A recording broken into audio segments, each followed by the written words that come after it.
You will find very detailed information on how to identify cost and benefit variables in chapters 9 and 11 in Phillips's book.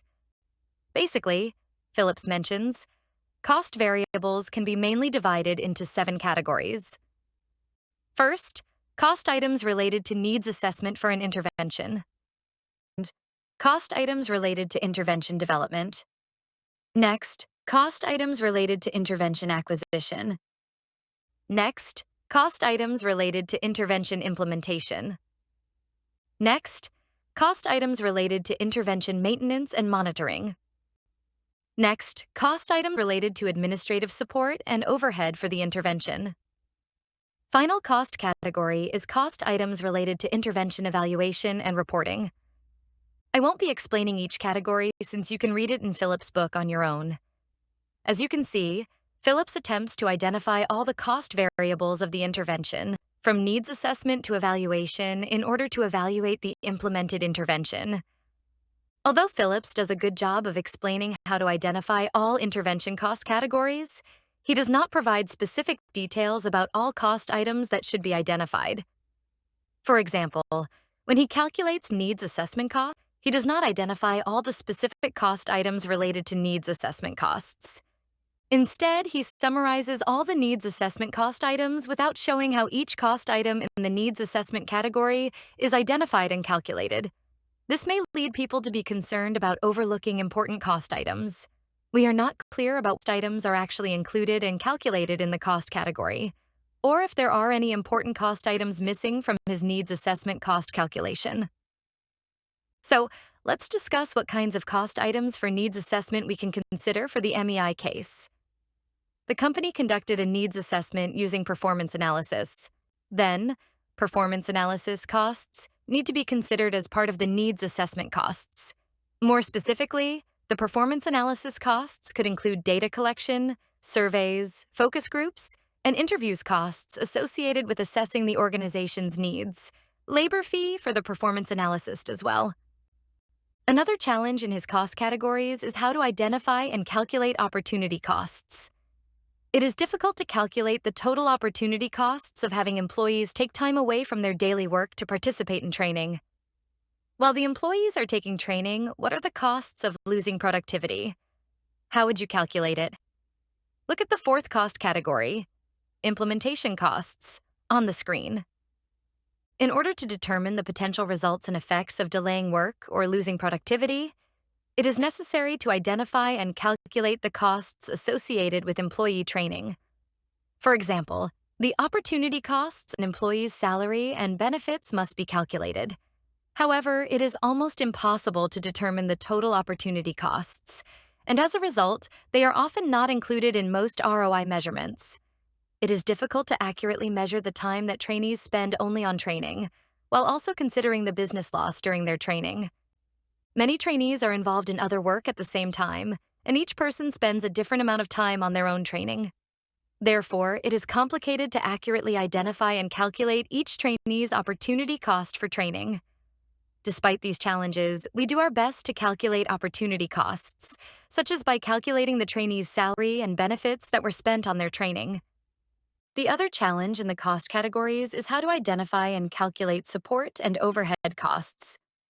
Overhead costs are very difficult to identify, so they are generally ignored in the ROI calculation and have many missing overhead cost items. Overhead costs are the material and labor costs that are not directly related to facilitating the intervention.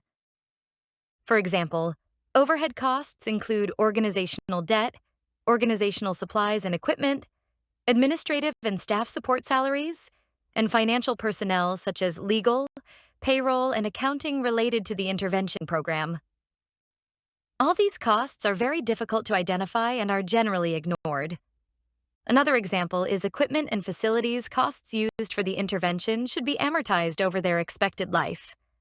Also, yearly maintenance costs should be added to calculate the annual cost. It is essential to get these costs, but they are often overlooked.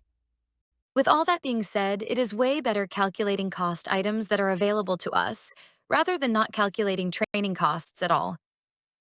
Phillips did a good job trying to identify all cost items that cover all training costs from needs assessment and evaluation. So, we should work hard to identify all relevant cost items as much as possible to more accurately determine training costs. So, for your assignments, please do your best to identify all important cost items in each cost category. For example, to calculate trainees' opportunity costs, you will identify cost items such as their salary and compensation and the number of hours spent training. To calculate overhead costs, you will identify cost items such as facility, equipment, and computer costs for training. Please take a look at the cost items that Philips included in the 7 cost categories and try to find all important and relevant costs in each cost category for your stress management program and your project intervention. If you are new to ROI measurement, I completely understand that it can be very difficult for you to identify all of the important cost items.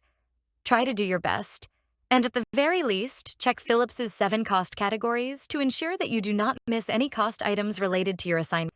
If your assignments, MAI case, and project are not relevant to one or more of the 7 cost categories, then you do not have to include them. For example, if you purchase a training program from a vendor, then you do not need costs related to the development of an intervention. However, in most cases, you will need all 7 cost categories. Philips's benefit variables can be identified by all Kirkpatrick's 4 levels of evaluation, but typically Level 4 data identify tangible benefit variables. These data include business impact result variables such as productivity, quality, time, and revenue. Philips asks us to collect data from all 4 levels, but typically measure ROI with the Level 4 data. Why? Because all levels of evaluation are linked together, and ultimately Level 4 evaluation includes all lower levels of evaluations. We focus on measuring business results to measure the training benefits. Philips said without this level of data, we cannot estimate the success of training. Here is an example of the tangible benefit variables. The tangible benefit variables are Level 4 data items.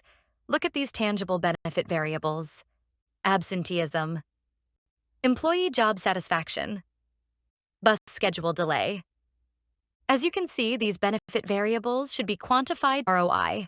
For example, we can measure the number of absenteeism, percent of job satisfaction, and the number of bus schedule delays.